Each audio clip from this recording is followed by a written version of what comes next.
Shalom Bapak Ibu dikasih Tuhan. Saya percaya kita semua dalam keadaan sehat.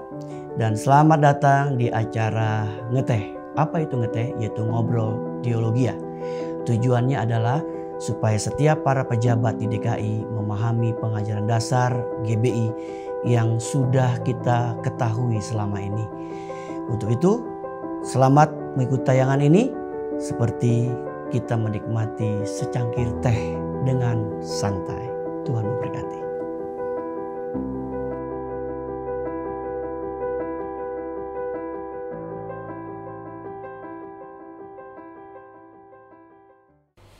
Ya, Bapak Ibu sekalian terkasih, Shalom, dan masih bersama kami bertiga di sini. Ada Pastor Bung Mintat, ada Pastor Maringan, dan kami bertiga di sini sungguh-sungguh bersyukur dengan adanya program Ngeteh, yaitu ya menikmati secangkir teh maksudnya. Yuk kita ngeteh lagi. Oh iya, amin. Yuk ngeteh yuk. Ya, ngeteh bukan dalam secara esensial ngobrolin teologi, enggak lah. Tapi dengan adanya obrolan seperti ini, tentunya ini akan menambah wawasan dan juga menambah pengetahuan. Terlebih lagi sebagai pejabat Gereja Bethel Indonesia, khususnya bagi Anda pejabat yang berada di bawah BPD DKI Jakarta. Nah, kemarin kita sudah sempat bahas mengenai bagaimana esensi Tritunggal menurut sudut pandang teologis Alkitab, juga pengakuan iman Gereja Bethel Indonesia dengan adanya isu-isu ataupun ya asumsi-asumsi yang berkembang menjadi polemik yang cukup berkembang, sehingga sudah mulai berani dalam tanda kutip menyerang ya bahwa oh ini ajarannya sebenarnya sudah puluhan tahun ini kita disesatkan atau tidak, kita mengikuti sesuatu yang tidak benar. Barangkali Bapak Ibu yang belum sempat ikut program ini tayangan sebelumnya, namun sudah sempat memberikan pertanyaan di 0812 atau 1047365 atau nomornya ada di layar berikut ini. Silakan bisa memberi pertanyaan langsung, nanti akan ditampung oleh tim teologis dari kami. Namun sekali lagi Pak, bicara mengenai ajaran Gereja Bethel Indonesia yang digadang-gadang sudah dalam tanda kutip diasumsikan untuk beberapa orang ya, yang sekarang ini juga cukup berkembang dan dikatakan salah arah lah gitu mengenai Allah Tritunggal. Jadi dari sudut pandang teologisnya sekali lagi Pak, boleh diperjelas lagi Pak? Ya, itu tentu pernyataan yang tidak berdasar ya. Dan orang tidak mempelajari sejarah dengan serius, dan harus katakan juga tidak pelajari dengan serius apa yang kita katakan ya. Jadi Allah Tritunggal itu bukan bentukan manusia, bukan. Walaupun istilah kata Tritunggal tidak di dalam kitab, tapi orang yang sudah belajar tidak mesti kata itu dalam kitab. Sebab kalau orang menyangkali Allah kita Tritunggal atau tiga pribadi itu, Bapa, Anak, Roh Kudus adalah Allah, itu kan berkonsekuensi kepada hal yang lain, seperti Yesus tidak layak disembah, Roh Kudus tidak layak disembah. Itu kan itu eksesnya panjang. Eksesnya panjang. Itu bukan perkara biasa, itu prinsip. Iya. Sekalipun dikatakan, tapi nggak ada tulisannya ini di Alkitab, jangan Alkitabiahnya, nggak ada tulisan Allah Tritunggal, karena seperti itu. Kira-kira bukan counter, tapi jawaban apa yang bisa disampaikan? Jikalau ada rekan kita barangkali yang mulai goyah, misalnya seperti itu, atau kurang yakin. Sebenarnya sederhana, kita mengakui Bapa kita adalah Allah sepenuhnya. Yesus itu Allah sepenuhnya. Roh Kudus Allah sepenuhnya. Tiga pribadi ini Allah sepenuhnya. Nah, kalau kita tidak mengakui tiga-tiganya adalah sepenuhnya, berarti kalau Yesus itu bukan Allah, berarti dia tidak pantas disembah. Kalau Yesus sembah malah berdosa malahan, gitu. Menyembah berhala nanti, gitu. Besok lagi Pak. Gimana? Jadi Allah Tritunggal yang diajarkan Alkitab kepada kita menyatakan itu Bapa adalah Allah sepenuhnya, Yesus Anak Allah adalah Allah sepenuhnya, Roh Kudus Allah sepenuhnya.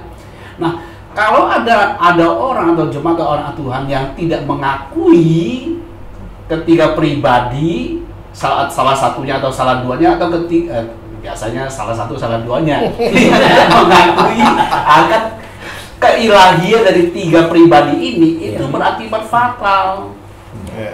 Gitu. Karena 3 pribadi adalah Allah sepenuhnya, maka kita menyebutnya Tritunggal atau Trinitas yang diambil dari bahasa Inggris Trinity. Lebih kalau Tritunggal kan bahasa Indonesia kan. Iya, gitu. iya. Jadi bahasa dari bahasa Inggrisnya adalah Trinity. Trinity itu lebih dari bahasa Inggris di Indonesia. Tiga di dalam satu. Bukan 3 menjadi 1 ya. Bukan itu kalimat tuh agak susah bisa menjebak kalau salah memahami. Iya. Sekali lagi Allah kita itu bukan gabungan 3 pribadi jadi satu. Iya, jadi makanya bukan 3 menjadi 1. Bukan. Dia adalah satu yang memiliki 3 pribadi. Jangan dibalik, kalau Allah tidak Allah persatuan nih. Nanti kalau mereka bubar gimana? Iya kan? Kalau ada tidak. Karena ada ajaran-ajaran ataupun golongan-golongan yang memang meng-counter kita seperti itu. Berarti apa yang bisa menjadi modal jawaban secara teologis untuk pertanyaan seperti itu, Pak, yang mungkin bisa bermanfaat bagi rekan-rekan kita? Tuhan Yesus katakan aku dan Bapa adalah satu. Punya Bapa, punya aku. Kemudian memiliki sebelum dunia ini ada. Ya kan? Roh Kudus seringkali dalam baca berhati sama disebutkan dengan Allah juga. Ya. Sebutan yang sama disebut Roh Kristus, Roh Allah, Roh Tuhan.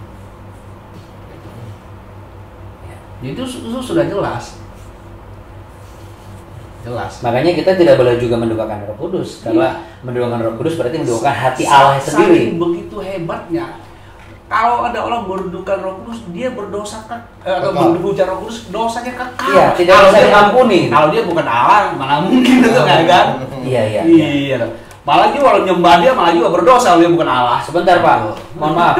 Berarti jangan-jangan kalau kita tidak mengakui Allah Tritunggal, berarti kita sedang menyembah berhala. Iya, dan kita sedang itu dong Pak. Mendukakan Roh Kudus juga dong. Karena itu dosa yang tidak terampuni. Atau itu hanya perbedaan sudut pandang.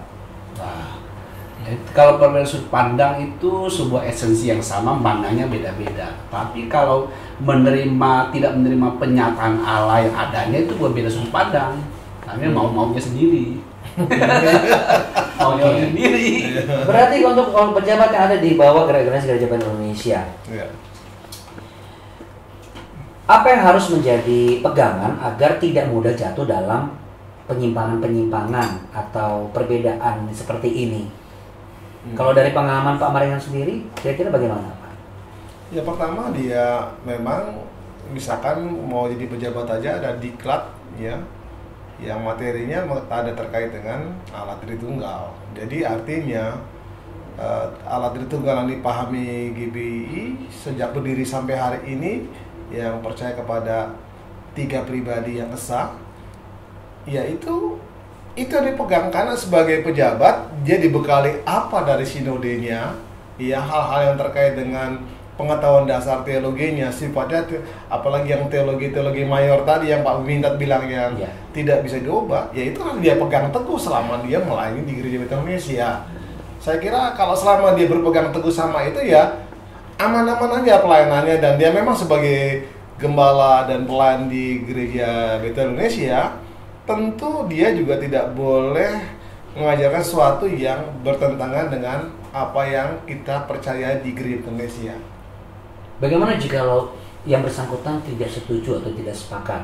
Apakah bisa dikatakan sebagai dia sudah mengalami penyimpangan atau dia melanggar dari ketentuan iman Gereja Bethel Indonesia? Kita lihat kasusnya, kalau memang dia jelas tidak mengakui Allah Tritunggal, ya berarti ya dia udah pasti menyimpang dari pengakuan iman GBI dan pengajaran GBI. Konsekuensinya apa?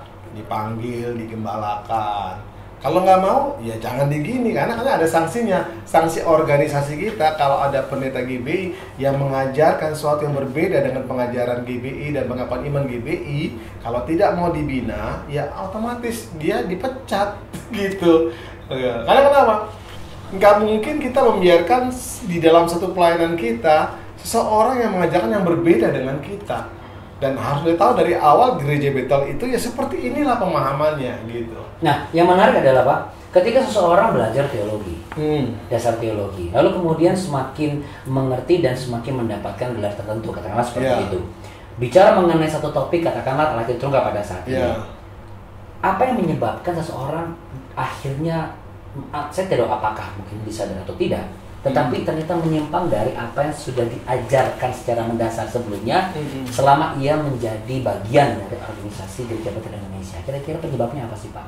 Ya, kalau saya lihat ya, biasanya itu yang sering kali menyimpang atau mungkin sebagian menyimpang, mungkin sebagian besar mereka yang teredukasi. Nah, ini menarik nih.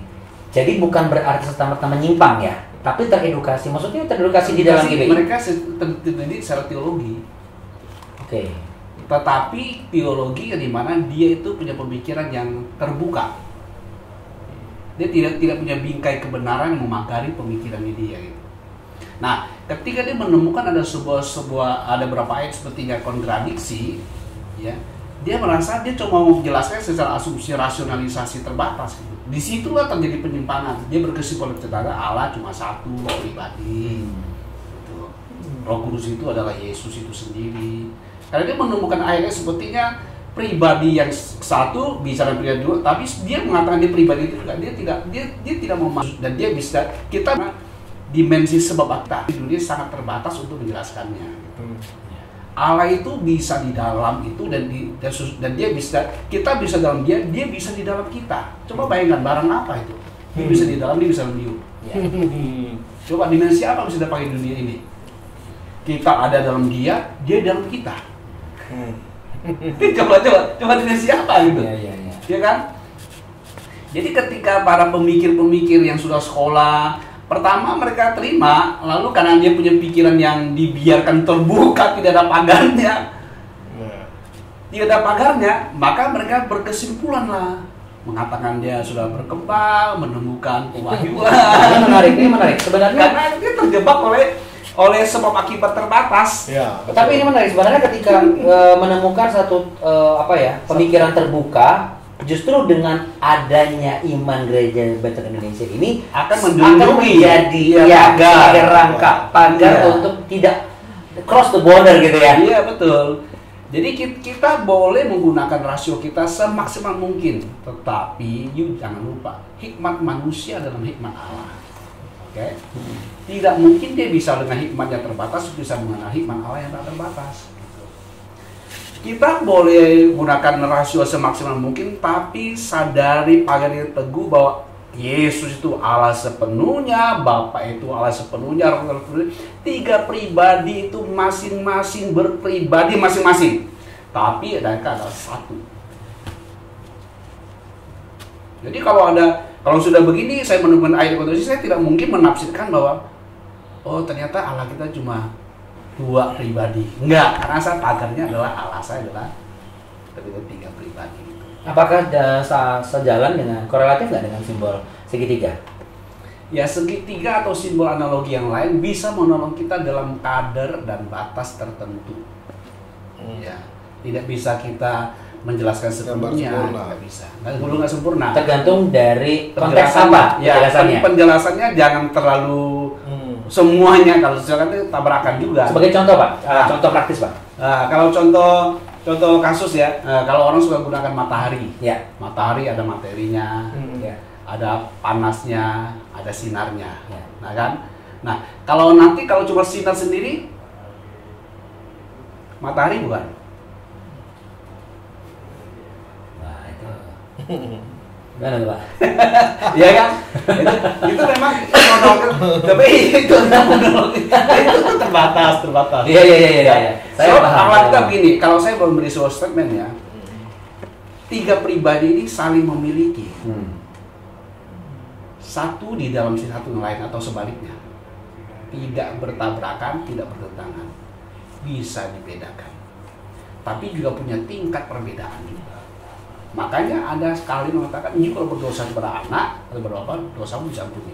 Kalau ini berdosa kepada Roh Kudus atau menjadi Roh Kudus, dosamu tak terampuni. Ya. Jadi ada tingkat-tingkat penghormatan yang beda kan ya. Alkitab memang menyatakan itu kepada kita. Dia menyatakan kepada kita.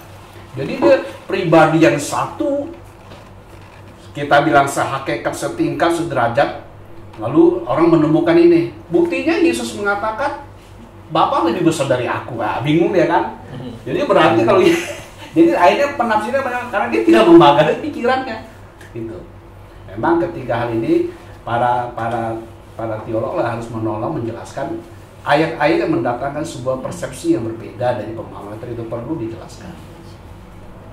Kalau tentang hal Yesus mengatakan Bapa lebih besar dari aku, harus mengerti. Kadang Yesus mengatakan Bapa yang mengutus aku. Konteks. Kalau siapa yang lebih besar, jadi utus atau mengutus? Yang mengutus lah. Ya mengutus lah kan.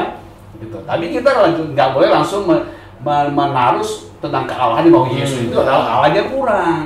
Bagaimana ada yang mengatakan bahwa di surga Bapa, begitu turun ke dunia anak. Itu yang nggak boleh. Itu disebut modalisme. Modalisme. Iya, yang sebut menyatakan diri dengan tiga cara itu, tiga cara berada itu. Jadi patut digarisbawahi Bapak Ibu sekalian, mungkin barangkali ketika Anda misalnya baru tahu nih ternyata juga tidak serta-merta Anda sudah menyimpang, gitu bukan ya?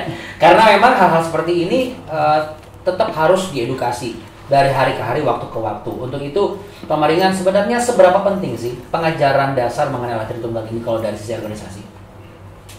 Ya, pertama tidak mungkin kita mengajarkan sesuatu kepada jemaat yang tentang Allah yang sudah memperkenalkan dirinya kepada kita dengan tiga cara berada, tiga pribadi, sebagai Allah Tritunggal tiga pribadi. Dia sendiri nggak memahami sesuatu itu, bagaimana dia? Pasti dia akan bersentuhan dengan hal seperti itu yang nantinya juga akan menjadi pertanyaan jemaat. Tentu dia harus memahami, suka tidak suka, gembala pejabat GB juga harus memahami Tritunggal bahwa adalah Allah yang datang ke dunia ini dengan tiga pribadi tapi mereka esa. Ini suka tidak suka, harus seperti itu. Nah, ya dia nggak boleh mengikuti ada perkembangan di luar. Ya. Dia tentu sebagai pengetahuan saja sebenarnya. Oh begini.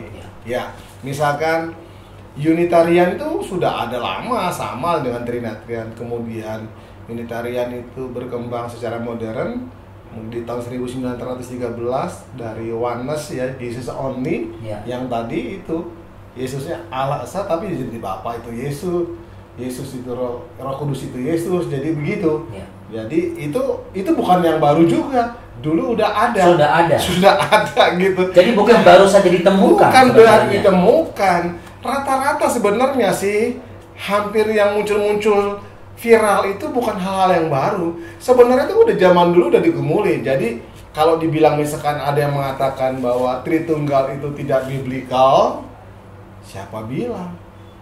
Karena waktu doktrin Tritunggal itu ada, itu suatu pergumulan teologis yang luar biasa loh, dan Roh Kudus menjaganya sampai hari ini.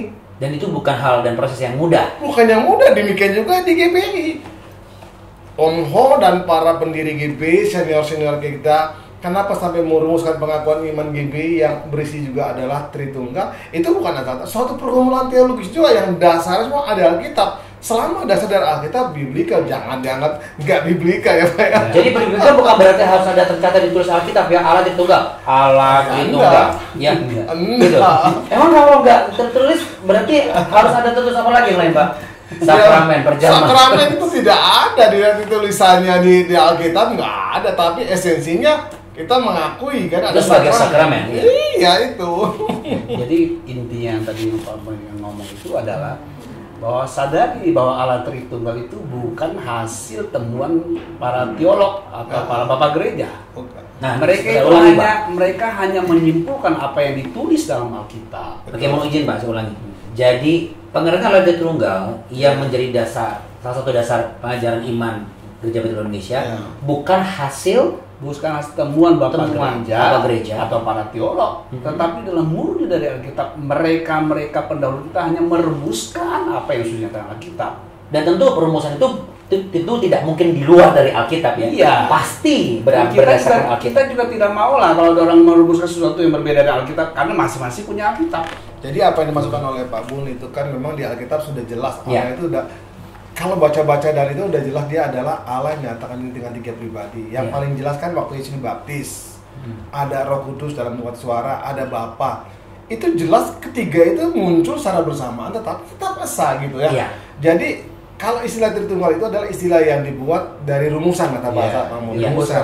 Ya, saya kira merumuskan nggak suatu istilah itu kan nggak ada masalah, selama itu tidak menyimpang dan itu memang dasar Alkitabnya. Tidak menghasilkan pengertian yang lain ya. Iya, sama aja. Esensinya memang esensi Alkitab. Sama aja misalkan kalau saya dikasih minum teh ini ada ramuannya, ada asin, ada asam, ada manis, sama rasa gini.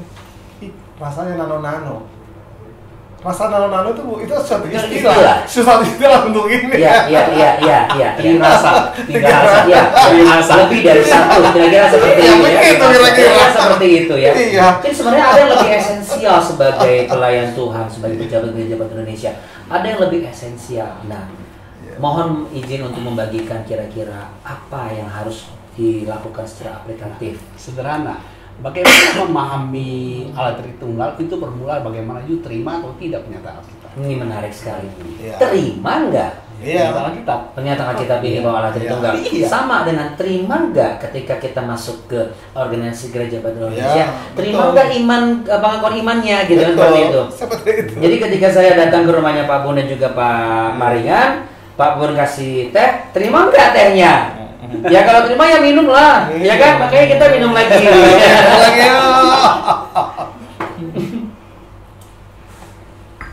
Sebenarnya penerimaan. Jadi kalau simple as that. Iya, sebenarnya begitu. menerima saja, karena yang menentukan Allah kan bukan kita. Kenapa kita yang harus berputar otak kita menentukan siapa bagaimananya Allah? Dia. Tapi sebenarnya kan begini Pak Bun ya, kalau doktrin Tritunggal ini kan mayoritas sudah gembala GBI memahami gereja kita seperti dan menerima. Kalaupun kali ini ada agak-agak heboh itu kan cuman riak kecil lah. Riak kecil satu orang kecil. Cuman karena medsos ini luar biasa, mengembangkan begitu luar biasa, jadi seperti sesuatu yang menggoncangkan, nggak ada juga digoncangkan. Istilah media saja. Bagi kita kan di gereja Betel itu, kita bukan baru pertama kali menghadapi hal-hal yang seperti ini. Artinya perbincangan dan polemik yang menjadi seakan-akan polemik besar alat Tritunggal dalam organisasi gereja Batu Indonesia sebenarnya bukan hal yang baru yang dialami, karena ternyata penganut Jesus only sudah lama di luar sana berkembang. Sudah lama itu berada. Iya. Jadi kalau ada bilang itu dapat wahyu baru, salah wahyu berarti. Pak, tidak mudah loh jadi pejabat gereja Batu Indonesia, Pak, hari-hari ini. Terus terang. Apa sih langkah aplikasinya, Pak, aplikatifnya selain baca Alkitab? Ya, apa sih yang harus dilakukan sebagai pejabat GBI? Dari sudut teologisnya silakan, Pak. Iya. Kalau sebagai pejabat GBI tentu kita harus sampai kepada organisasi gereja kita. Ya. Kedua, organisasi gereja kita bukan dirumus dengan abal-abal. Dirumus dengan pemikiran yang matang, dengan basic landasan yang kuat, itu Alkitab itu sendiri. Tata gereja bukan di atas Alkitab. Tata gereja itu ada di bawah Alkitab, tapi dia itu merupakan hasil dari Alkitab. Kita rumuskan itu. Tata gereja khususnya pengakuan iman GBI, tata gereja kan sebenarnya itu mengatur organisasi gereja kita bergerak dengan baik. Secara khusus yang saya maksud tata gereja itu adalah masuk kandungan dalam pengakuan iman itu. Mungkin nggak sih ada pejabat yang sudah jadi pejabat kesenangan terus ternyata nggak baca buku pengajaran dasar, nggak juga memaknai pengakuan iman gereja Batu Indonesia? Ada nggak kasus seperti itu, Pak Maringan? Apakah jangan sampai ada gitu? Kalau seharusnya menurut kita organisasi nggak ada ya, dia seharusnya screeningnya kan ada, nggak ada karena screeningnya mesti dari ada awal dari pengajaran, ujian segala macam harusnya sudah paham gitu ya, udah tahu gitu ya. Kalaupun tadi yang seperti kayak Pak Bun Mintat bilang itu dia teredukasi secara teologis dari ajaran mana di sekolah teologi di mana gitu, dia nggak punya benteng, justru malah dia terpengaruh. Nah ini yang jadi masalah. Nah itu yang maksud Pak Bun. Apa yang dilakukan sekarang ini untuk bisa bukan membentengi ya, tetapi untuk juga kita saling menjaga satu sama lain. Saya senang ada salah satu kawan pendeta yang dosen teologi, dia juga mengatakan bahwa dalam cara berpikir secara teologis memang ada yang kurang tos dengan pandangan teologi yang ada di GBI. Tapi itu bukan jadi satu konsumsi dari publik. Dia bilang gini, sebagai pejabat GBI saya harus taat sama ini, gitu. pandangan teologi GBI ini hanya sebagai konsumsi saya di dalam pribadi, dan kalau untuk dialog-dialog terbatas saja, bukan untuk dipublis secara umum yang akhirnya malah menghantam organisasi sendiri. Dia menyadari hal itu. Dia tahu kapan dia bicara, kapan dia tidak bicara. Jadi ini artinya dia berkembang secara teologis, tapi dia tahu juga bagaimana berorganisasi. Suka tidak sikap harusnya begitu. Karena memang masuk ke dalam organisasi Gereja Betel Indonesia. Iya, saya rasa hampir semua di gereja di sinode ada orang yang belum tuh paham 100%, tapi dia tunduk pada otoritasnya. Oke. Kalau aplikasi sebagai orang percaya yang benar-benar memaknai Allah Tritunggal ini, menurut Pak Maringan, mungkin dari pengalaman jemaat barangkali? Jemaat sih kayaknya nggak terlalu ribet dengan masalah Tritunggal, Pak. Malah nggak ribet ya? Enggak, Pak. Ini cuma pendeta, teolog saja. Kalau jemaat sih yang apa yang dikatakan pendetanya, percaya aja, itu hebatnya. Makanya gembala sama domba.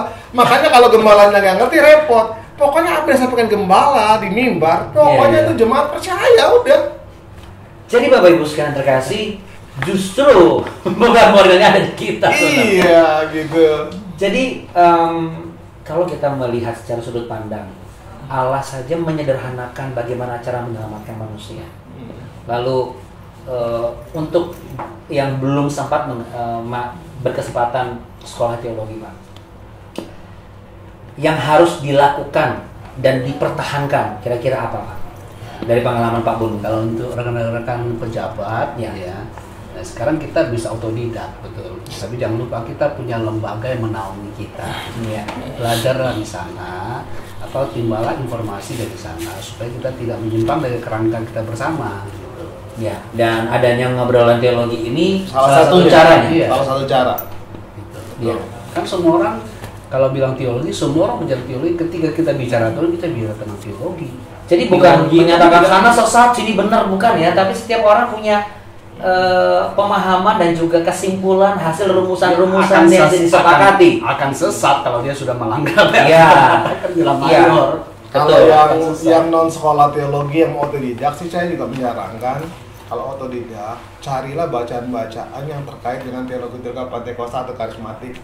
Ya. Yang properly lah seperti ya, itu artinya yang buat dia pasti nanti lebih nambah. Artinya kalau dia belum nambah itu mau baca-baca itu nanti yang tadi kata Pan malah jadi sesat nanti. Karena memang harus dia nggak punya beda dalam kerangkanya, kira-kira seperti itu. Itu semuanya Bapak Ibu terkasih. Memang besar harapan, boleh dikatakan harapan Tuhan Yesus di atas punggung kita ya Pak ya. Karena di atas punggung kita dan apa yang kita lontarkan, biarlah semakin banyak orang-orang menerima kabar baik dan firman Tuhan. Jika memang ada kesempatan waktu, lebih baik kita berdiskusi dengan sehat, sesuai dengan apa yang menjadi dasar peraturan dan pengajaran dasar organisasi kita. Seperti tadi Pak Maringan sampaikan bahwa ya kalau sudah masuk ke dalam sini, ya ikut yang di sini, karena di sini tidak memaksakan yang ke sana-sana, kira-kira seperti itu.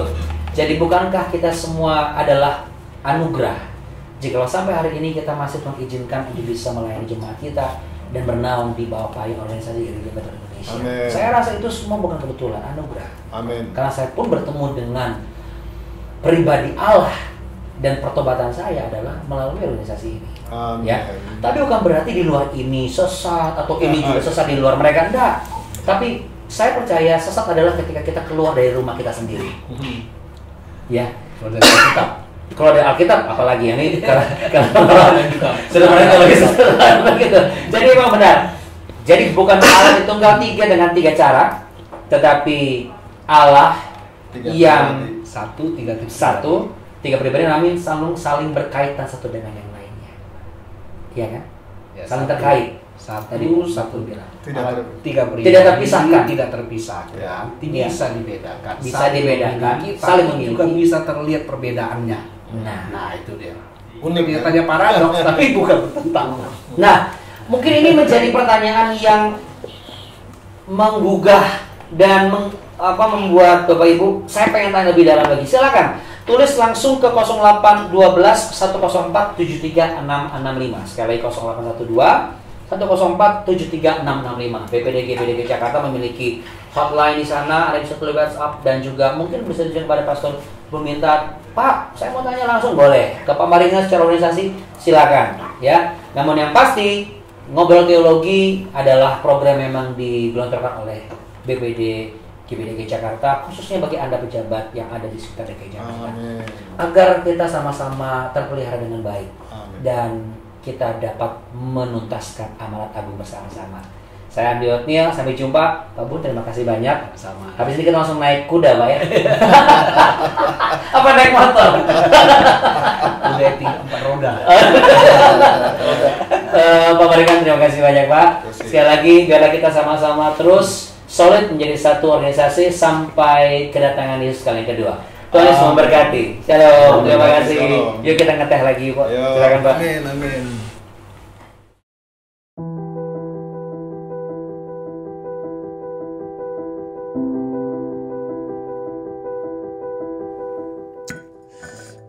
Puji Tuhan, Bapak Ibu, terima kasih telah mengikuti tayangan ngeteh saat ini, Ngobrol Teologi, dan ikuti terus tayangan ini setiap minggunya. Tuhan Yesus memberkati.